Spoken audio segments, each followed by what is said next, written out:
السلام علیکم ورحمۃ اللہ وبرکاتہ۔ الحمدللہ رب العالمین والصلاة والسلام علی خاتم الانبیاء والمرسلین۔ آج ہماری گفتگو کا موضوع آسان ترین اور مختصر تجوید القرآن کورس کا سبق نمبر 12 ہے۔ ایک بات سمجھنے کی ہے، سب کلام الہی سب کلاموں سے افضل ہے۔ اس کا پڑھنا پڑھانا یقیناً سب چیزوں سے افضل ہونا ہی چاہیے۔ ایک حدیث پاک سے ملا علی قاری رحمۃ اللہ علیہ نے نقل کیا ہے، جس شخص نے کلام پاک کو حاصل کر لیا اس نے علوم نبوت کو اپنی پیشانی میں جمع کر لیا۔ سال تستری رحمۃ اللہ علیہ فرماتے ہیں کہ حق تعالیٰ جل شانہ سے محبت کی علامت یہ ہے کہ اس کے کلام پاک کی محبت قلب میں ہو۔ شرح احیاء میں ان لوگوں کی فہرست میں جو قیامت کے ہولناک دن میں عرش کے سایہ کے نیچے رہیں گے، ان لوگوں کو بھی شمار کیا ہے جو مسلمانوں کے بچوں کو قرآن پاک کی تعلیم دیتے ہیں۔ نیز ان لوگوں کو بھی شمار کیا ہے جو بچپن میں قرآن پاک سیکھتے ہیں اور بڑے ہو کر اس کی تلاوت کا اہتمام کرتے ہیں۔ آگے بڑھتے رہنے سے آہستہ آہستہ اسباق مشکل ہو رہے ہیں، اس لیے ہم براہ راست قاری صاحب کی خدمت میں چلتے ہیں۔ آسان اور مختصر تجوید القرآن کورس کی الحمدللہ یہ کلاس نمبر 12 ہے۔ کلاس نمبر 11 میں ادغام کا سبق پڑھا تھا، لیکن اس سبق کی کچھ وضاحت رہتی تھی۔ آج کلاس نمبر 12 میں اس سبق کو مکمل کریں گے۔ یہاں پر لکھا ہے ادغام، اور ادغام کا معنی ہے ملانا۔ ادغام یعنی ملانے سے مراد یہ ہے کہ نون ساکن یا تنوین کے بعد ان 6 حروف میں سے اگر کوئی بھی حرف آ جائے تو نون ساکن یا تنوین کو ان 6 حروف میں سے جو بھی حرف آیا ہوا ہوگا اس حرف میں ادغام کر کے پڑھنا، یعنی ملا کر پڑھنا۔ جیسے ان 6 حروف میں سے یہ یا ہے اور یہاں پر نون ساکن کے بعد یا ہے۔ جب نون ساکن کے بعد یا ہے تو اس نون ساکن کو اس یا میں ادغام کر کے پڑھیں گے، یعنی نون ساکن کو یا میں ملا کر پڑھیں گے۔ اور نون ساکن کو یا میں ادغام کر کے کس طرح پڑھا جاتا ہے اس کی وضاحت کلاس نمبر 11 میں کی گئی تھی۔ نون ساکن کے بعد یا کے علاوہ بقیہ جو 5 حروف ہیں اگر یہ آ جائیں تو نون ساکن کو ان 5 حروف میں کس طرح ادغام کر کے پڑھیں گے، اب اس کی وضاحت کی طرف چلتے ہیں۔ لیکن اس سے پہلے ان 6 حروف کو یاد کر لیتے ہیں، کیونکہ اگر یہ 6 حروف اچھی طرح یاد ہوں گے تو آج کے سبق کو سمجھنا بہت آسان ہوگا۔ یہاں پر لکھا ہے یا، را، میم، لام، واو، نون۔ اب آپ یہاں پر دیکھیے گا یہ ہے نون ساکن کے بعد یا ہے، یہاں پر نون ساکن کے بعد واو، یہاں پر نون ساکن کے بعد میم، یہاں پر نون ساکن کے بعد نون، یہاں پر نون ساکن کے بعد را، یہاں پر نون ساکن کے بعد لام۔ تو حروف یرملون جو 6 ہیں یا، را، میم، لام، واو، نون، وہ تمام کے تمام یہاں پر ان مثالوں میں نون ساکن کے بعد موجود ہیں۔ جیسے آپ یہاں پر دیکھیں، یہاں پر یہ نون ساکن ہے، نون ساکن کے بعد میم ہے۔ جب نون ساکن کے بعد میم ہے تو اس نون ساکن کو میم میں ادغام کر کے پڑھیں گے، ملا کر پڑھیں گے۔ جیسے یہ لکھا ہوا ہے بسم اللہ الرحمن الرحیم، من۔ تو یہاں پر یہ جو من ہے اس کا جو نون ساکن ہے، جب نون ساکن کو میم میں ادغام کریں گے تو نون ساکن کی آواز پھر نہیں آئے گی، بلکہ میم کے بعد میم کی آواز آئے گی، اور یہاں پر غنہ بھی کریں گے اور اسے پڑھیں گے مم مثلیہ۔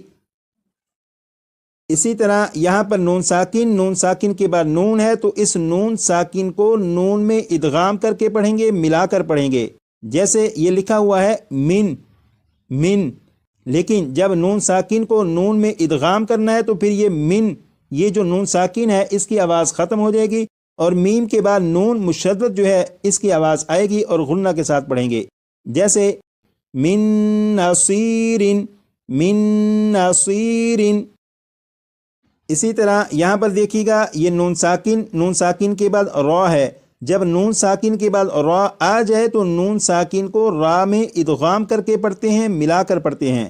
لکھا ہوا ہے من، لیکن جب نون ساکن کو را میں ملا کر پڑھیں گے تو پھر نون ساکن کی آواز نہیں آئے گی، بلکہ میم کے بعد را کی آواز آئے گی، اور یہاں پر غنہ نہیں کریں گے اور اسے پڑھیں گے مر مر مر ربہم مر ربہم۔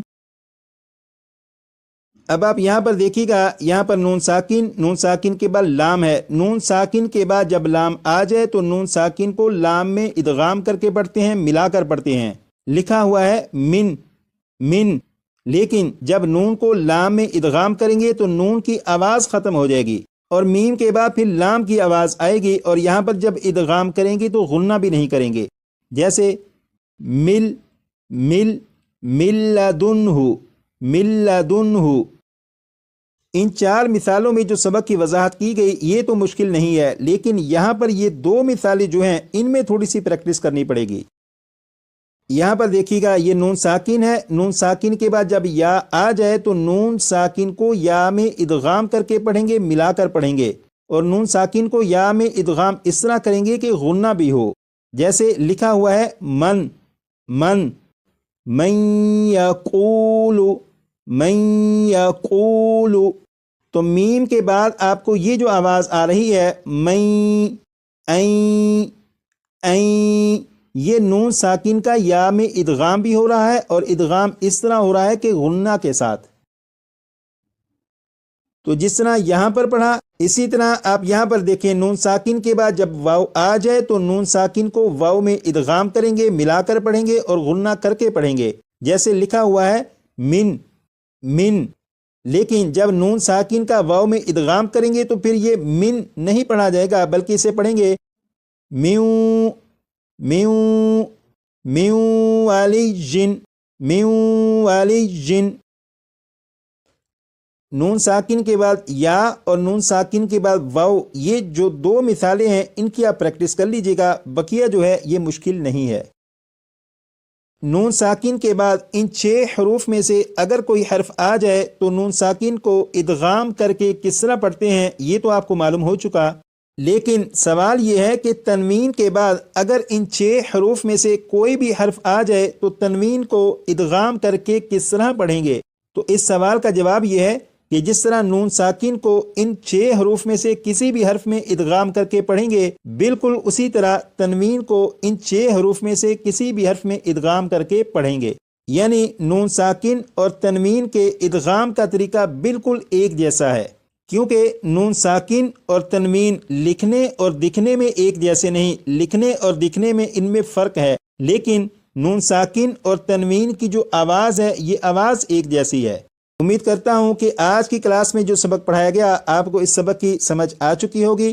بس ہے کہ جیسے قاری صاحب اکثر فرماتے ہیں کہ آج کے سبق کو ہم 20-25 مرتبہ یا 30 مرتبہ پڑھیں، اور سابقہ اسباق کو بھی 10-15 مرتبہ پڑھ لیا کریں، تاکہ یہ اصول و ضوابط اچھی طرح ازبر ہو جائیں، اور جب ہم تلاوت قرآن پر پہنچے اس وقت تک پھر ہماری تلاوت میں، ہماری تجوید میں نکھار پیدا ہو چکا ہو۔